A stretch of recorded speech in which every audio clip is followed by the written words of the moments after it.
Welcome back, everyone. We are going to not look at the exponential investigation today. We will look at that tomorrow, along with rational exponents tomorrow. So those are our topics for tomorrow. But for today, you can complete the problem set that I've handed out. I'll also put the problem set on the D2L for those that are at home. We have one last topic to take a look at, and that's if we have the half-life of something.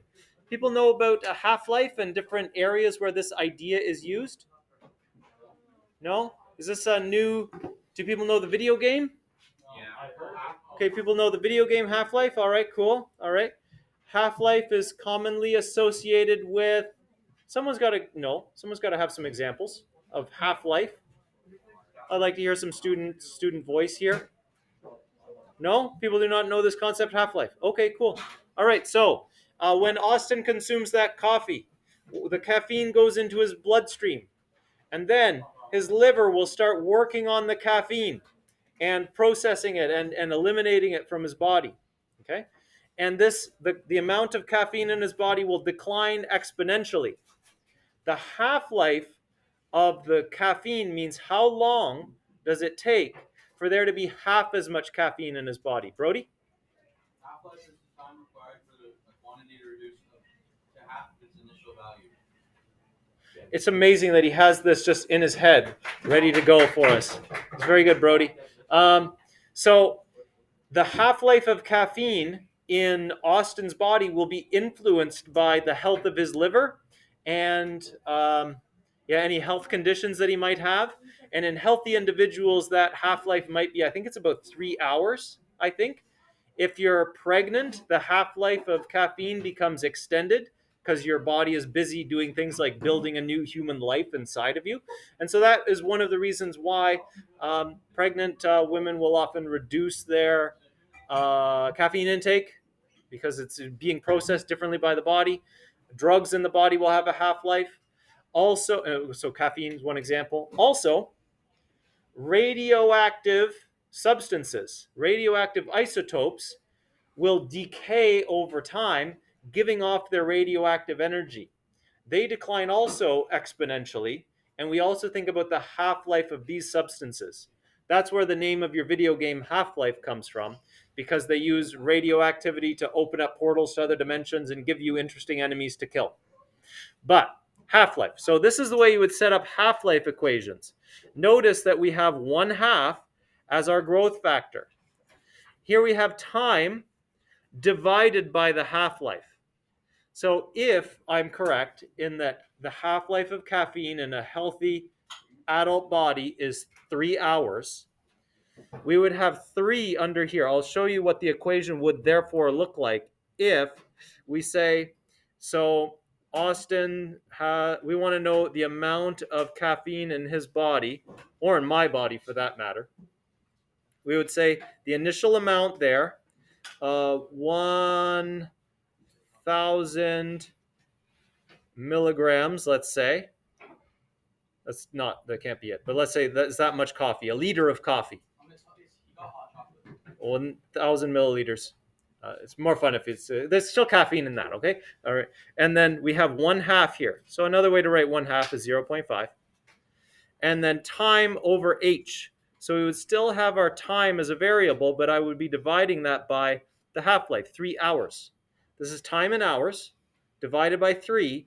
And when I put in a value like 3, after 3 hours, 3 divided by 3 is 1. 1 half-life reduction. So that's telling me multiply the initial amount by half at the half-life.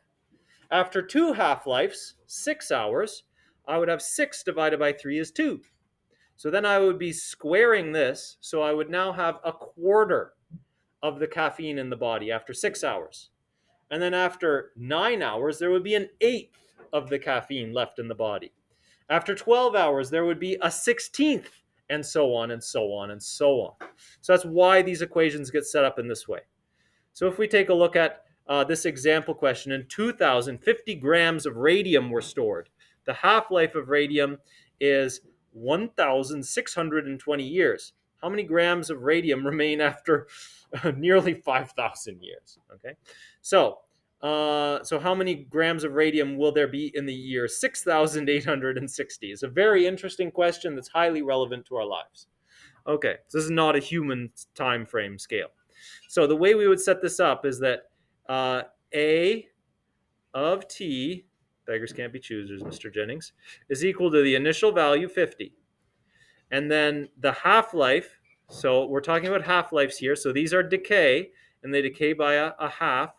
And then I would set this up as t divided by 1,620. That's the half-life there. If I put in a t value of 1, I would have 1 over 1 point, this would be a very small number, and then there would still be almost all 50 grams remaining. Sorry? 6.25 is the correct t? No, it's answer after 4,000. Oh, 6.25. Okay, yeah, great. You had a question? No? Okay. You want to tell me more about your hot chocolate? No? Okay. Anyway, The so correct answer for the T is 3 after being divided by 1,620. a sixth of it will be remaining. So 4,860. It's just 3. Yeah.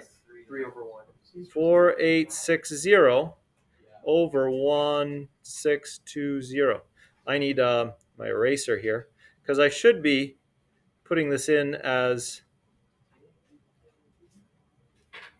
here. This is the amount remaining when time is 4,860. Okay, 4,860. And so I would divide this. This is an exponent. I'm sorry, that's very big, but that's an exponent that I'm raising this to. When I calculate that, Siraj, you say that's 3? Yeah, that's 3. Yeah, 0.5 to the now 3.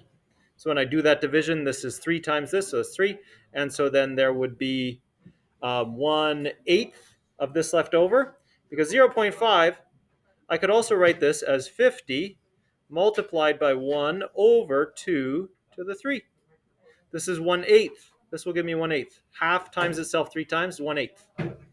So this is also equal to 2 to the negative 3. It's another way of thinking about this. Same thing as 2 to the negative 3. Now 50 times 1/8, so 50 divided by 8 is about 6. So It's 6.25. yeah, 6.25. Yeah, good.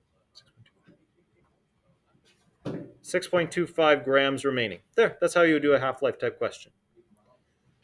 All right. No, so that's it for me for today. So thank you again for showing up and being such a receptive audience to new knowledge.